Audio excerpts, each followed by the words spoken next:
محلہ ابو طالب اس کے سامنے اس گلی میں مجھے دفن کر دیا جائے، مجھے یہاں دفن نہ کیا جائے، کاشانہ ابو طالب اس کے سامنے مجھے دفن کیا جائے۔ حضرت امام نسائی کو اٹھا لیا گیا، رستے میں ان کی روح نے پرواز کیا، ان کی تو وفات ہو گئی راستے میں، تو انہیں حضرت ابو طالب کے اس محلے میں ان کے دروازے کے سامنے دفن کیا گیا۔ حضرت شیخ الاسلام قبلہ ڈاکٹر محمد طاہر القادری مدد ذلہ العالی آپ فرماتے ہیں جب میں نے پڑھا اس بات کو، جب میں نے پڑھا تو میں نے سوچا، غور کیا کہ آخر حضرت امام نسائی کا وہاں دفن ہونے کا مقصد کیا تھا۔ پھر میں نے مکے کی تاریخ کو اٹھایا، وہ حضرت ابو طالب کا گھر تھا جہاں حضرت علی المرتضیٰ نے آنکھ کھولی تھی، وہ اہل بیت کا محلہ تھا۔ تو حضرت امام نسائی کا مقصد یہ تھا کہ جان تو اہل بیت کے فضائل بیان کرتے دے دی، اہل بیت کے فضائل بیان کرتے ہوئے جان تو دے دی، اب مجھے وہاں دفن کیا جائے جہاں حضرت علی المرتضیٰ کے قدم لگتے تھے، جہاں اہل بیت کے قدم لگتے تھے، کہ جب اپنے گھر سے نکلیں زمین پر قدم رکھیں تو آگے امام نسائی کی لاش پڑی ہے۔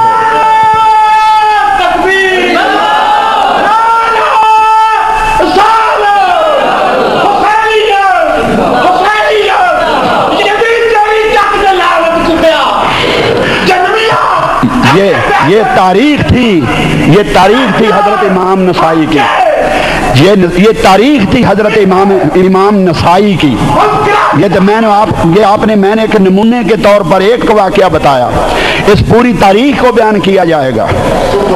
ہم تو پڑھتے نہیں نا، نہ تحقیق کی، نہ کبھی مطالعہ کیا، اللہ ماشاءاللہ اکابر عام طور پر جو جمعے کے خطبے دینے والے اور ممبر رسول پر بیٹھ کر جو خطاب کرنے والے عام طور پر یہ تحقیق وہ بھی نہیں کرتے، وقت نہیں ہوتا ان کے پاس۔ یہ وہ دور تھا جب یہ کتابیں جنہیں ہم پڑھتے ہیں اور حوالے دیتے ہیں ان کے فضائل، حضرت امیر معاویہ کے فضائل بیان کیے جاتے ہیں، یزید کے فضائل بیان کیے جاتے ہیں۔ یزید کا گناہ کوئی نہیں تھا، یہ اس دور میں کتابیں لکھی گئیں، اور وہ جو امیر معاویہ کے پالتو تھے وہ کتابیں لکھتے اور بنو امیہ کے خلفاء سے انعام وصول کرتے تھے، ان کے فضائل بیان کرتے اور کتابیں لکھتے اور امیر حضرت بنو امیہ کے جو خلفاء ہوتے تھے، حاکم ہوتے تھے، ان سے یہ وظیفے مقرر تھے ان کے۔ اللہ ماشاءاللہ یہ دین کا پرچار کرنے والے، یہ دین کے دعوے دار اور ان کتابوں کے مصنف جن کے آج حوالے دیے جاتے ہیں، یہ انہیں خوش کرنے کے لیے ان کے فضائل، ان کی فضیلتیں بیان کرتے اور کتابیں لکھتے تھے۔ یہاں صرف اتنا ہی کافی ہے۔ عبید اللہ ابن زیاد نے چھڑی ماری حضرت امام حسین کے لبوں پر، حضرت زید بن ارقم اٹھ کر کھڑے ہو گئے کہ بدبخت، میں نے رسول اللہ صلی اللہ علیہ وسلم کو بارہا ان لبوں کو چومتے دیکھا، اپنی چھڑی کو ہٹا۔ اس بدبخت نے دھکے مار کر آپ کو نکال دیا، اور جب جامع مسجد میں اس نے کہا تو ایک صحابی اٹھ کر کھڑے ہو گئے، انہوں نے کہا، وہ بھی بوڑھے تھے، کہ حیرانگی ہے ابن مرجانہ تجھ پر کہ نبی کی اولاد کو قتل کرتے ہو اور صدیقوں جیسی باتیں کرتے ہو۔ اس بدبخت نے اس کے قتل کا حکم دے دیا۔ اب اپنے دربار میں آیا، حضرت امام زین العابدین کی طرف دیکھا، یہ کون ہے؟ انہوں نے کہا کہ یہ علی ہیں ابن حسین۔ اس نے کہا کہ علی ابن حسین تو قتل نہیں ہو گئے، بتایا گیا کہ وہ علی اکبر تھے، یہ حضرت امام زین العابدین۔ وہ کہنے لگا اسے بھی قتل کر دو، میں نہیں چاہتا کہ نبی کے خاندان کا کوئی فرد زندہ رہے۔ حضرت زینب رضی اللہ تعالی عنہا ان کے ساتھ لپٹ گئیں